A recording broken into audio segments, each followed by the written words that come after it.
আজকে আমরা দেখব ষষ্ঠ শ্রেণী বাংলা কবি শক্তি চট্টোপাধ্যায়ের লেখা কবিতা মন ভালো করা। তো ডিয়ার স্টুডেন্ট, চলো দেখে নিই আজকে প্রশ্নোত্তরগুলি। প্রশ্ন আলোচনার পূর্বে আমরা দেখে নিই কবি পরিচিতি। কবি শক্তি চট্টোপাধ্যায় বাংলা ভাষার অন্যতম প্রধান কবি। জন্ম দক্ষিণ ২৪ পরগনার বহডু গ্রামে। পড়াশোনা করেছেন কলকাতা প্রেসিডেন্সি কলেজে। তার প্রথম কাব্যগ্রন্থ হে প্রেম হে নৈশব্দ। এছাড়াও ধর্মে আছি জিরাপেও আছি, হেমন্তের অরণ্যে আমি পোস্টম্যান, সোনার মাছি খুন করেছি, যেতে পারি কিন্তু কেন যাব উল্লেখযোগ্য কাব্যগ্রন্থ। কুয়োতলা অবনী বাড়িয়াছ বিখ্যাত উপন্যাস। তিনি আনন্দ পুরস্কার এবং সাহিত্য একাডেমি পুরস্কার পেয়েছেন। কবি পরিচিতি থেকে এখানে দুটি প্রশ্ন রয়েছে, তো চলো আমরা সেই দুটি প্রশ্ন দেখে নিই। একের দাগে প্রশ্ন, শক্তি চট্টোপাধ্যায় কোন কলেজের ছাত্র ছিলেন? উত্তর, কবি শক্তি চট্টোপাধ্যায় কলকাতা প্রেসিডেন্সি কলেজের ছাত্র ছিলেন। দুয়ের দাগে প্রশ্ন, তার রচিত দুটি কাব্যগ্রন্থের নাম লেখো। উত্তর, তার লেখা দুটি কাব্যগ্রন্থের নাম হলো সোনার মাছি খুন করেছি, ধর্মেও আছি জিরাপেও আছি। চলে যাব দুয়ের দাগে প্রশ্নে, নিচের শব্দগুলি বিপরীত আর্থিক শব্দ লিখে তা দিয়ে বাক্য রচনা করো। হস্র, খর, শান্ত। তো হর্ষের বিপরীত শব্দ অর্থ হবে দীর্ঘ। তাহলে বাক্য রচনা করা যেতে পারে, গণেশবাবু দীর্ঘ সময় ধরে এই অফিসে কর্মরত ছিলেন। খর, খরের বিপরীত শব্দ অর্থ হলো মৃদু। তো বাক্য রচনা করা যেতে পারে, উত্তর দিক থেকে মৃদু বাতাস আসছিল। শান্ত, শান্ত এর বিপরীত শব্দ হবে অশান্ত। তো বাক্য রচনা করা যেতে পারে, আজ সকালে খবরটা শুনে মনটা অশান্ত হয়ে উঠল। তিনের দাগে প্রশ্ন, নিচের শব্দগুলি কোন মূল শব্দ থেকে এসেছে লেখো। রোদ্দুর, গা। এখানে আমি দুটি টেবিল করেছি, একদিকে শব্দ আর একদিকে মূল শব্দ। রোদ্দুর শব্দটি এসছে মূল শব্দ রৌদ্রু থেকে। গা শব্দটি এসেছে গাত্র মূল শব্দ থেকে। দেখে নি চারের দাগে প্রশ্ন, হাওয়ায় বাতাসে পাতাও নড়ে, হাওয়া বাতাসের মতো একই অর্থবোধক 5টি শব্দবন্ধ রচনা করে স্বাধীন বাক্যে প্রয়োগ করো। তো চলো উত্তর দেখে নিই। এরকম 5টি অর্থবোধক শব্দবন্ধ হতে পারে ধন দৌলত, কাজকর্ম, ব্যবসা বাণিজ্য, জামা কাপড়, বিপদ আপদ। তো চলো এর বাক্য রচনাগুলো দেখে নিই।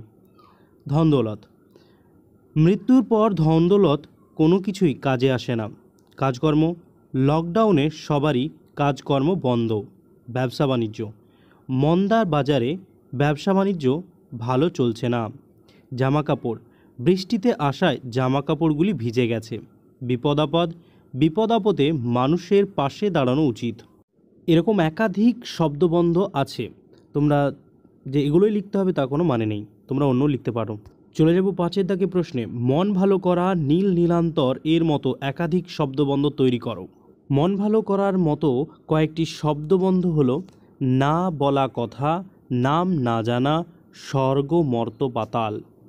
নীল নীলান্তের মতো কয়েকটি শব্দবন্ধ হলো দিবা দিগন্ত, দেশ দেশান্ত, বাড় বাড়ান্ত। চলে যাব 6এর দাগে প্রশ্নে, গদ্যে লেখো। মন ভালো করা রৌদ্রু কেন মাছরাঙাটির গায়ের মতন। তো উত্তর হবে, চলো দেখে নিই উত্তরটা। মন ভালো করা রোদ্দুর মাছরাঙাটির গায়ের মতন কেন। 7এর দাগে প্রশ্ন, নিচে প্রশ্নগুলি উত্তর নিজের ভাষায় লেখো। তো চলো দেখে নিই 7এর 1এর দাগে প্রশ্ন, কবিতায় কবির মনে কোন কোন প্রশ্ন জেগেছে তা নিজের ভাষায় লেখো। উত্তর, কবি শক্তি চট্টোপাধ্যায়ের লেখা মন ভালো করা কবিতায় কবির মনে প্রশ্ন জেগেছে যে মন ভালো করার রোদ্দুর রং কেন মাছরাঙাটির গায়ের মতন। কবির আরও মনে হয়েছে যে রোদ্দুরের রং যেমন কখনো তীব্র ও উজ্জ্বল, আবার কখনো শান্ত স্নিগ্ধ, ঠিক তেমনি মাছরাঙার গায়ের রঙও বর্ণময়। তাই কবির মনে প্রশ্ন জেগেছে যে মন ভালো করা রোদ্দুর কেন মাছরাঙাটির গায়ের মতন এত সুন্দর ও বর্ণময়। চলে যাব 7এর 2এর দাগে প্রশ্নে, মন ভালো করা রৌদ্রুকে কবি কিসের সঙ্গে তুলনা করেছেন। উত্তর, মন ভালো করা কবিতায় রৌদ্রুকে কবি মাছরাঙার গায়ের রঙের সঙ্গে তুলনা করেছেন। চলে যাব 7এর 3এর দাগে প্রশ্ন, মাছরাঙা গায়ের রং কবির চোখে কিভাবে ধরা পড়েছে।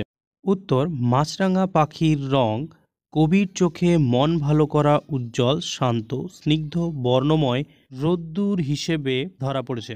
7-এর 4-এর দাগে প্রশ্ন, গাছের ডালে বসা মাছরাঙা পাখিটি কিভাবে কবি কল্পনাকে প্রভাবিত করেছে তা বুঝিয়ে দাও।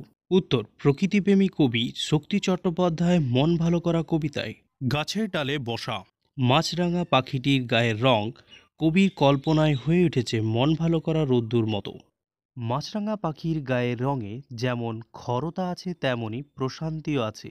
কোথাও যেমন ছোট রং নীলের ছোঁয়া, আবার কোথাও লাল হলুদ সবুজ স্পর্শ।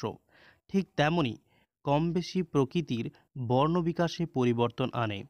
এইভাবে কল্পনায় মাছরাঙা পাখির গায়ের রং এর সঙ্গে তুলনীয় হয়ে উঠেছে।